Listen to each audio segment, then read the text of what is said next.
Greetings everyone, Melderon here, and today I'm going to do something a little bit different. It's a short video just talking about one of my favorite specializations in Classic WoW. Now, in most of Classic WoW, most classes are pigeonholed to use one talent build for certain things. One for PvP, whether in Battlegrounds or out in the world, one for PvE, whether that be DPS or healing, and one for tanking if you're a tank. Very rarely in this game do we have a build that can really excel in many different facets. And as you know, I'm a Shaman player, so I do a lot of Shaman theory crafting and moving different talents around. This build is not new by any stretch of the imagination. However, I want to just talk to you about how potent this build can be for a Shaman in endgame, especially in Phase 1 or Phase 2 when MC is on farm, or in other phases when your raids are on farm. Shaman, as I'm sure you're aware by now, are relegated to mostly healing roles in endgame PvE content, and full resto is not the best build to walk around in the world with or to do Battlegrounds with, honestly. I mean, it has some great healing potential, but there's another build that can really fill any role pretty damn well, and that is the 30-0-21 build, or the Elemental Resto hybrid build that goes into Nature's Swiftness. Now, I'm sure you've seen this build before. It's a very popular build. Variants of it are used for leveling and for PvP, but I'm going to just talk about all the different things you can do with this build. Now, what's really cool about this build is it gives you a lot of crit potential, burst potential, and some survivability if you want to go out and farm. Unfortunately, Dire Maw, as we have seen recently, all of the Lasher packs are nature immune, so unfortunately we can't be farming in Dire Maw with this build, and Shamans really can't farm Dire Maw at all, but you can farm anywhere else with this build. Let's go over each facet. PvP first. World PvP or Battlegrounds, this build is extremely versatile because of your burst DPS, thanks to things like Call of Thunder, Elemental Fury, and Lightning Mastery. These talents allow you to get your lightning bolts out quicker, and their crits will be much more impactful and will happen more often. But then you also go into the Resto tree to get yourself more crit and some healing potential. And because of that healing potential, this build for PvP is not only good to burn your enemies down quickly, but it's also good for healing. In fact, most Shaman that go in for healing roles do so with this build because they have some survivability and defense. A full Resto Shaman is kind of a little bit clunky in a PvP skirmish because most of the deep resto talents rely mostly on boosting your healing wave. Healing wave is a very long cast, and you're not going to be using it in most PvP scenarios. You're going to be using something like lesser healing wave, which is much quicker. So because of that, this build is much more used in PvP skirmishes by Shaman. And then, of course, because of Nature's Swiftness, you can throw out some insane damage in very short periods of time. You can Lightning Bolt, Chain Lightning Shock, and then you can immediately throw out another Lightning Bolt. Or you can do instant cast Chain Lightning when enemies are packed together. And if you have to throw an emergency heal on yourself or someone else, you have that capability. This build is very, very good for PvP because it produces a lot of damage very quickly and can also heal very well. Now let's move into farming. The build I use always takes improved fire totems over Storm's Reach. Now Storm's Reach is good because it allows you to get further away from mobs, and this could be really good in PvP situations, but improved fire totems reduces the time that Fire Nova takes to explode down to 1 second. Now this is great for PvP because using that in a PvP skirmish can really throw out some burst DPS in addition to your lightning spells. However, when you're farming and you're getting packs together like multiple mobs, I'd use Rockbiter Wep on your main hand to establish a good amount of threat. Now, if you do or don't know, in Classic WoW, fire totems cause a lot of threat on their own table. They don't add to your threat. So if you throw a Fire Nova totem down, it's very likely that the mobs will kill it and attack it very soon. This is due to two reasons. It produces a lot of threat, but it also produces what we think is some kind of proximity threat. So the closer mobs are to the totem, more likely they are to kill it. If you have a lot of spell power, of course, you're probably using Flame Tongue Weapon, but I highly recommend if you're farming to use Rockbiter. Establish as much threat on the mobs as possible, turn your character around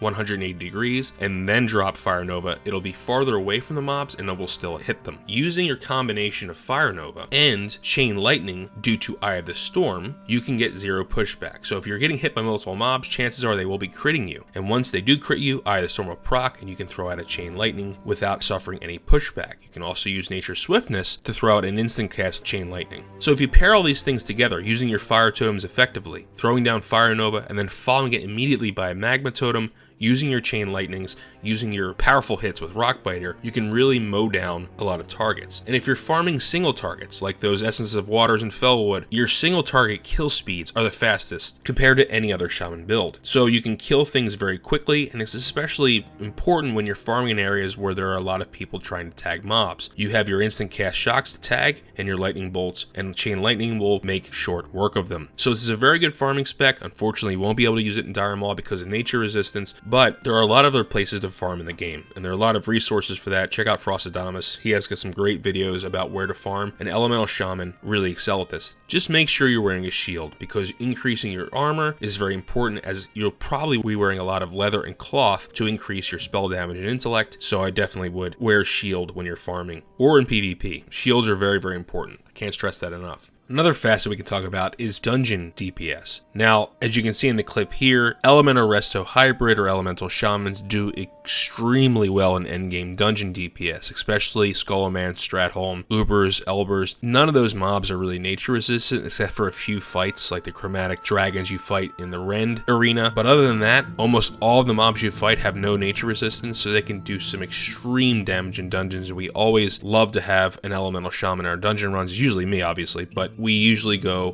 double warrior, elemental shaman, priest, and then some of the DPS. Not only can you do extremely high DPS, but you also have Wind Fury Totem. So if you have the capability of pairing an elemental shaman with some melee DPS, you can mow through endgame dungeons. Finally, let's move on to PvE roles. Let's do DPS first. Now, surprisingly, especially in Phase 1 and Phase 2, MC fights, especially boss fights, are very quick. Because of this, you really don't have to worry a lot about mana management. You've probably heard time after time again over the years that elemental shaman run out of mana very quickly, therefore they can't really compete with mages, warlocks, and other casters. However, because the fights in MC are so short, anywhere between 30 seconds to 1.5 minutes, you're really able to go through your rotation, use your max rank lightning spells, and last the fight. Only use chain lightning when elemental focus procs, so you can get that free chain lightning, and just continue to use max rank lightning spells. Moreover, a lot of the mobs in MC don't seem to have a very significant nature resistance to them, so you're able to do a pretty good amount of DPS. In our raid, we have an elemental DPS shaman who does very well on most fights in the parses. In Phase 1 and Phase 2, especially when the fights are shorter,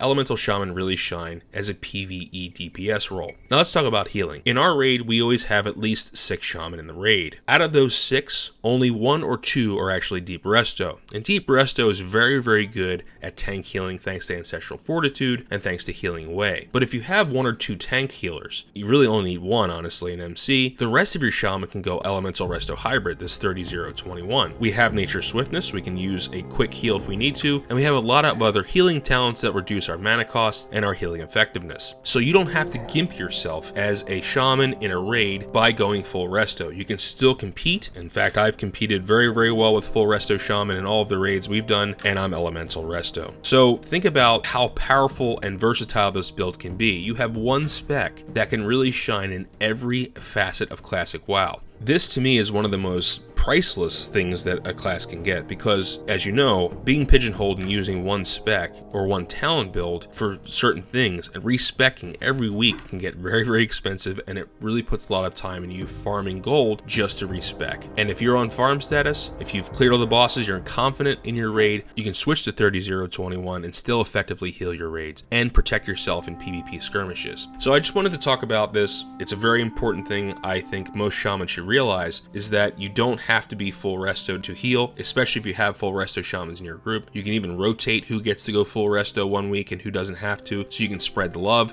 and other people can go farm and PvP and be content. Now briefly, I just want to go over some very few cons with this build. Obviously, you're not going to be able to tank heal as a elemental resto shaman. It's not very good. You're not going to have Healing Way. You're not going to have Ancestral Fortitude. Drinking also could be a little bit of a problem. Whether you're farming or dungeon DPS, you're going to be drinking after every pull. You do a lot of damage, but that comes at a cost of mana, so just make sure you have a lot of mage water. We have the level 55 water now in Classic WoW, so you should be totally fine with that. Just go pay a mage a gold or 2, get some water, and you'll be content for a very, very long time. And last but not least, you will come across mobs that are nature immune. It happens, feels like crap, especially when you're ready to put out a lot of DPS and you see that immune pop up or you see half your damage get mitigated. It's something you have to deal with. Just kind of know beforehand when AQ comes out, you're going to be having a really hard time until you get that spell penetration gear, but that will come out. And once you get that, you get right back to your normal expectations of damage. Just know that nature resistance is something you have to deal with as an elemental shaman. Well guys, that does it for me. Keep on the lookout for new videos. Now that things are slowing down, we're going to be putting out more videos now. Sorry for the hiatus, but as you can probably imagine, we've been playing a lot and we've been really enjoying Classic WoW. We'll be heading to BlizzCon next week and we are going to have some exclusive content coming from that. We're very excited to do that. So keep on the lookout for the next following weeks for BlizzCon and for more Molten Core guides and for more Defcamp streams. Well guys, keep on and grinding. Peace, my Shaman brothers and sisters. May the ancestors be with you. I hope you're having a great time in Classic WoW and great to talk to you guys again. See you on the next one.